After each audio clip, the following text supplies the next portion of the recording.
Hello, everybody. Welcome back to This Week in Housing. My name's Sarah Eggleston with John L. Scott, and I've been bringing you these weekly updates each week to keep you informed about what's happening in the real estate market in our area.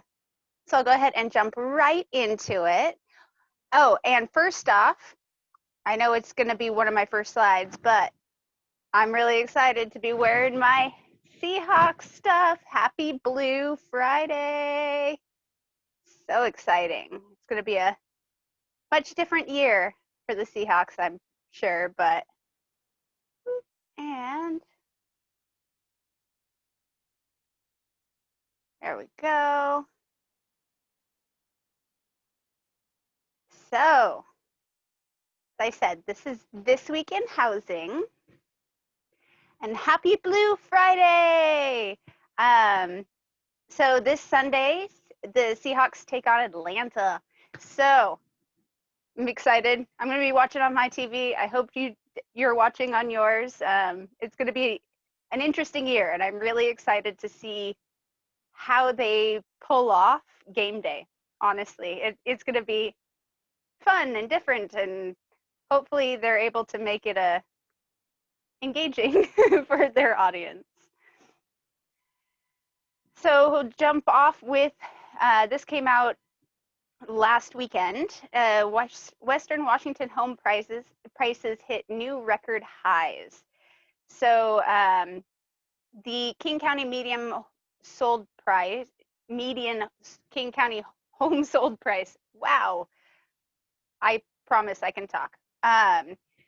Was $742,950 last month, and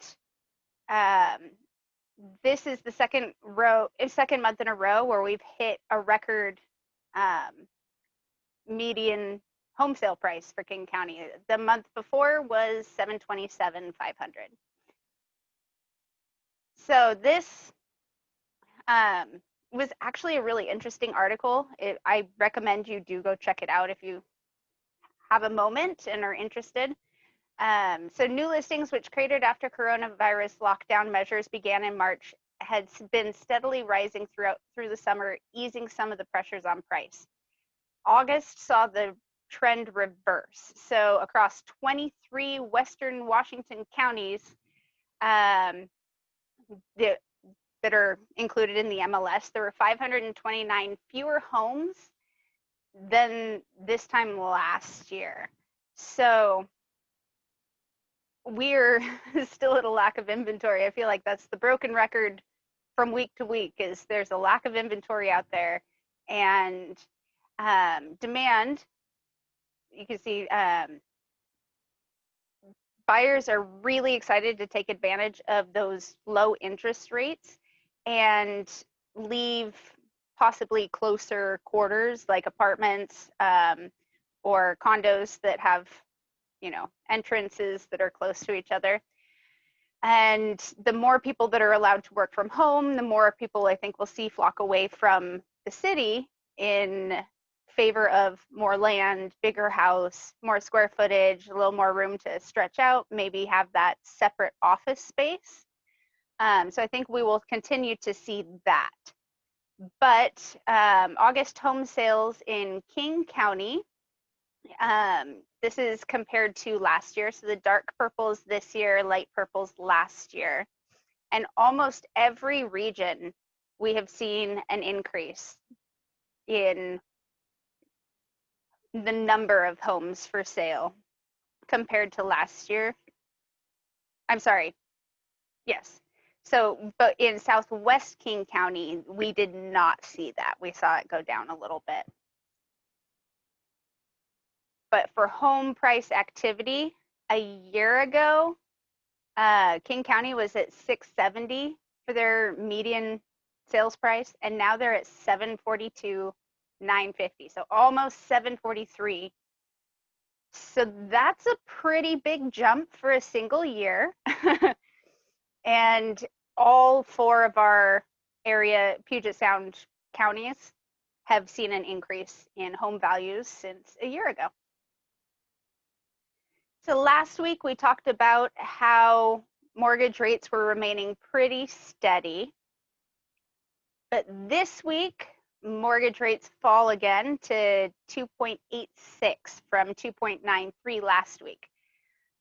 So, yay, these interest rates are back near, I mean, they've remained near record lows, but we took another little dive this week, and housing demand continues to be one of the few bright spots in the pandemic hobbled economy.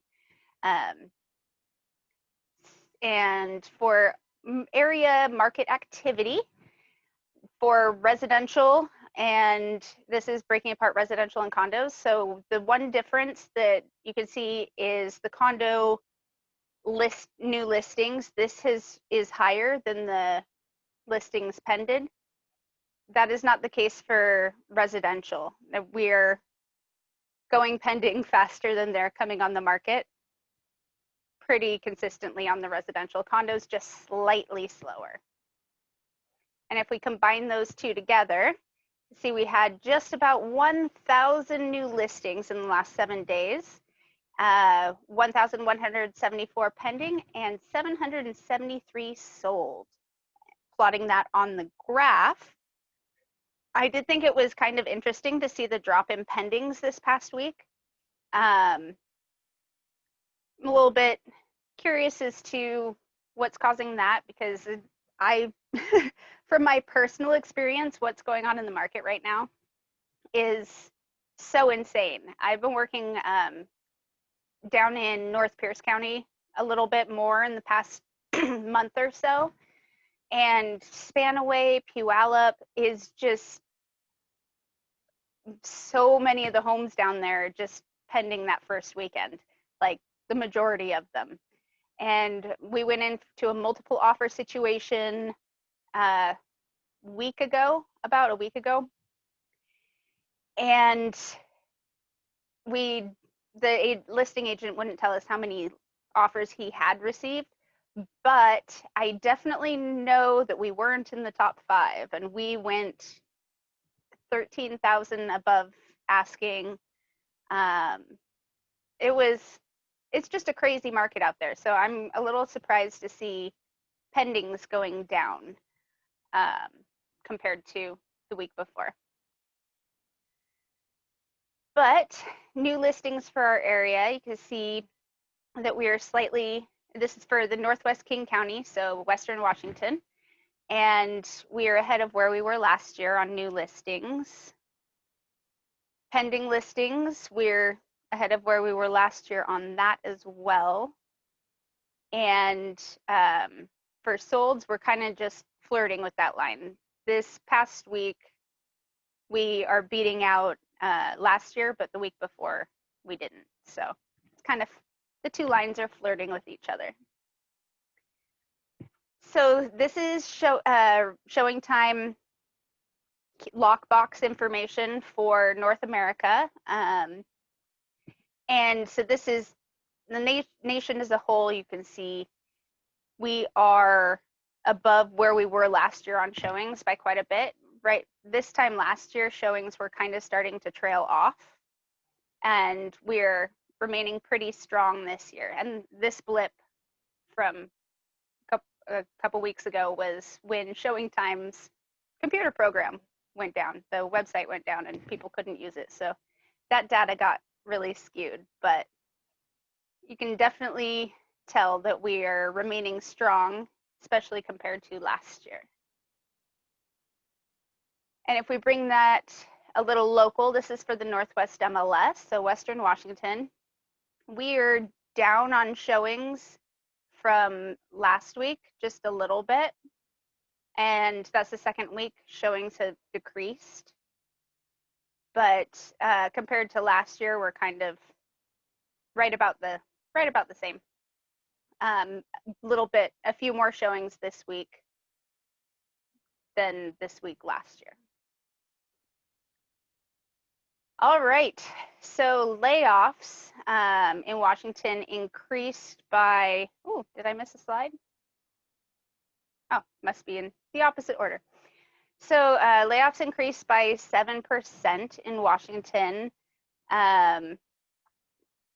Would really like to see people go back to work and not be laid off, but I know that there's been a lot of, I've talked to several people in the last few weeks that have had employment changes or adjustments of some sort due to the coronavirus pandemic. And yeah, I know that's still happening. Hopefully we'll be able to provide a safe workplace for our workers and they'll be able to go back to work soon.